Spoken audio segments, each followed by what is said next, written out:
Hello, and listen, this is part two of my video this morning where I had posted about what would you tell your future self? And that question really had me thinking. It had me thinking before I made the video, but definitely after. And one of the reasons is because the comments that you made on that video, the things that you said, how it promoted different thoughts within you about what would you tell your future self. I had conversations with women of all ages today about it. I was curious to know what were their thoughts around that topic. And I had some really great conversations about it. And one woman who's in her 30s, she responded that she wants her future self to be thankful, to thank her for living a good life. So when you think about your future self, we only have one body, we have one mind, we have one self, we have one shot to get it right and to keep it right. And so doing the right things right now can make your future self be thankful for you and for the choices that you've made, the choices that you made with your health, to eat healthy, to exercise, to, get fresh air, to move, to keep moving.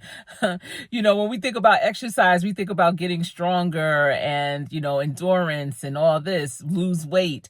But really it's about just keep moving, and your future self will thank you for keeping your body moving. And also the food that we're eating, I'm just now starting to do even that much better. But, our future selves will thank us for eating right so that we don't have challenges with our kidneys, with our lungs, with our, different parts of our bodies because we make good eating and food choices right now. Another thing that our future selves could thank us for is for being in emotionally sound relationships, for being in relationships that are supportive, that are loving, relationships that are partnerships, relationships that have great communication, active listening, relationships that really feed our soul. Our future selves will thank us for taking time out to get our energy back, to not expend too much of ourselves so that we are depleted for our own person. A lot of times we give so much of ourselves to others. And we talked about that too today, how, especially as women, we give so much of ourselves and so little is left for ourselves. And, a lot of times people are expectant of that. It's almost a hereditary thing. And I was saying how when my mother passed away, people thought that I was going to pick up that ball and carry it just like she did for so many people. And I was like, that's why she's not here. I can't be that same person. I have to take in consideration that I am myself. I am a woman. I am a wife. I am a mother. And I have to make sure that home is taken care of before I extend myself. Not saying my mother didn't take care of home, because she absolutely did. She was able to take care of all those things, but she always put herself last. So our future selves are going to thank us for putting ourselves first, making sure we are good. Our future selves are going to thank us for having friendships that are fulfilling, friendships that are supportive, friendships that are fun, friendships that, you just love to be around. Our future selves are going to thank us for having friendships that we can have these remarkable experiences with. And that's going to be important too. And it's not about a lot of friendships. It's not about the quantity. It's about the quality of those friendships and what those friendships mean to you.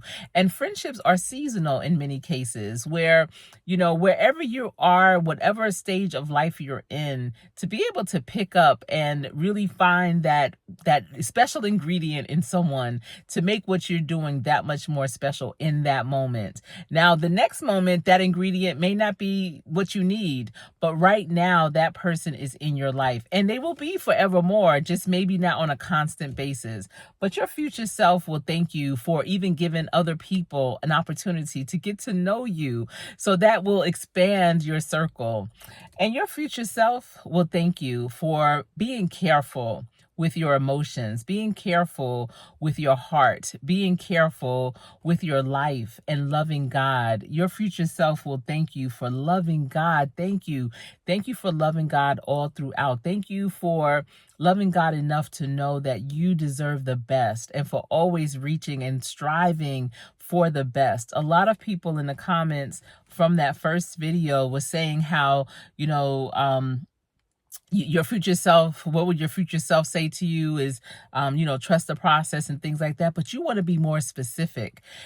What is the process that you need to trust? Is it the relationship? Is it your business plan? Is it your new home? Is it your new job? What is that process that you need to trust? So when you're writing these things down in your journal, and that's why I wanted to come on here to do this part 2, because I really want people to be more specific. A lot of women, we talk very vague because we're not used to looking inward to ourselves and figuring out who we are, what we want, what we need. How can we continue to, propel forward? We say we want to propel forward, but what does that take? What does that mean? What does that look like? So when we think about our future selves, what does that look like? What do you look like in the future? What do you want to look like? How do you want to feel? How do you want to be living your life? What do you want to do? What will some of your hobbies be? What would be some of the activities that you'll be doing with greater frequency in your future self? Those are the things that you should be writing down in your journal. So you can say that you want to be successful. You can say that you want to thrive, that you want to grow, trusting the process, all of those things. But what does that actually mean? What does it look like, feel like, smell like, taste like? What is that? And that is what your future self will look back and say, thank you. Well done. So continue to live your life for your future self. Know that you're not in this alone. God got you. But you have to have yourself too along the way. Listen, you have one body, you have one take. So make that take count. That's why I don't do a lot of editing for my videos. When I do these, it's one and done. You will hear my bloopers, whatever, my mistakes, my trips, my swallows, whatever the case may be, because this is who I am. I have that one take. I have that one take in life, and I'm going to live life as long as I have it. And so my future self is going to thank me for living out loud, for trying new things, for being inquisitive, for having a high level of curiosity, for taking those chances, for standing up strong, for listening to my intuition and following my gut. My future self is going to thank me for being that magnet that attracts great things, for seeing the greatness in all people and moving forward with them in a way that they deserve, in a good way. Also, just think about that. Just think about that. All right, so that's all I have. I just wanted to come on here just to give you a little more detail about your future self. That's really deep, y'all. And I hope you're having these conversations with your circle, your family, your friends, your girlfriends, your dudes, whatever. This is across all lines. What would you say to your future self? But what would your future self turn back and say, you know what? You hooked me up. You took care of yourself. Thank you. Thank you. Thank you. Thank you for tuning in. Thank you for being part of this tribe and this team and rocking with me. Thank you to the new ones that have come on and said, you know what? I rocks with Coach Sherry. She says some great things. Thank you for all of you who want to leave a comment but don't have the access to. Thank you for those who do drop down in the comment section to continue the conversation. I really appreciate you so much. Remember, every single day, practice so hard that when you get into play, you will always play to win. All right, have a great evening. I am Coach Sherry.